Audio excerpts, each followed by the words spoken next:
இவங்கலாம் பிரிசன்ல இருக்காங்க. இந்த தாத்தா நூடுல்ஸ் சாப்பிட்டு இருக்கும்போது கொஞ்சம் நூடுல்ஸ டேபிள் கடியில கொண்டுட்டு போறாங்க. பார்த்தா அந்த எலி சாப்பிடுறதுக்கு நூடுல்ஸ் குடுக்குறாங்க. இவனும் ஒண்ணும் கண்டுக்கல. அந்த நேரம் பார்த்து பிரிசன்ல இருக்கிற செக்யூரிட்டி வராங்க.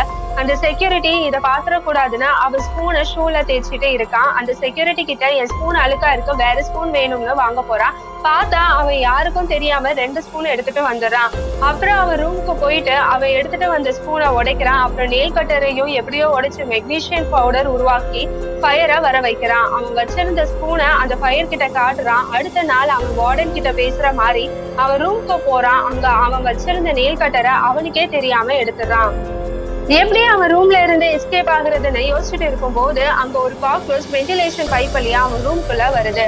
அப்பதான் அவன் அங்க ஹோல்ஸ் இருக்கிறத பாக்குறான். அவன் உடைச்ச நெயில் கட்டரை அந்த செவருல சொரண்ட ஆரம்பிக்கிறான்.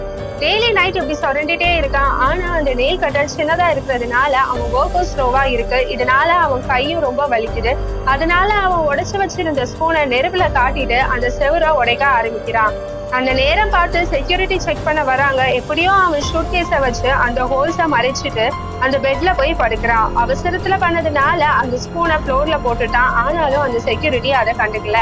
அடுத்து என்ன பண்றான்னு தெரிஞ்சுக்கணும்னா நம்ம சேனலை சப்ஸ்கிரைப் பண்ணாம இருந்தீங்கன்னா சப்ஸ்கிரைப் பண்ணிருங்க.